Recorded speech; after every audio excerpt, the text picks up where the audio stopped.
Well, welcome back to SEMA 2023. I am Todd Anderson. With me, I've got Bob. Bob is going to tell us all about a brand new product from Rugged Ridge. Bob, take it away. Thank you, Todd. So today we're going to talk about the Rugged Ridge flush mount taillight. All right. So tell me what's so cool about it.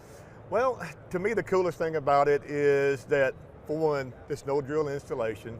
Perfect. Two, to install it, basically you unplug the OE taillight, you plug this right back in, so it's plug and play. Nice. This can be customized where you can paint to match your rig if you want, or you can leave it black. Also, I love the options. Absolutely. Right? And also it comes with the brake light, running light, blinker, as well as reverse light. Everything is built into this. Everything's ready to go. That's awesome. Now, why is it important to have something that is flush mount?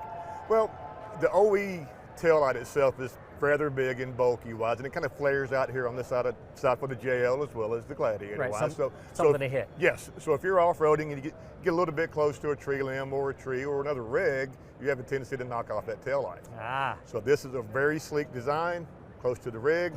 It gives a little bit too as well, so it has a functionality Nice. as well as protection. Yeah, if you back into something, it's a lot nicer that you can just kind of move in a little bit and then pop back out instead of brake. Absolutely. All right, Absolutely. great. Now, we see it here on a JL. Is it also available for the JT Gladiator? Yes, sir, it is. Awesome. Well, guys, if you want the Rugged Ridge flush mount taillight, go to RealTruck.com. Either click Buy Now there, or you can go to the dealer locator portal and go to a dealer near you, and they will get you hooked up.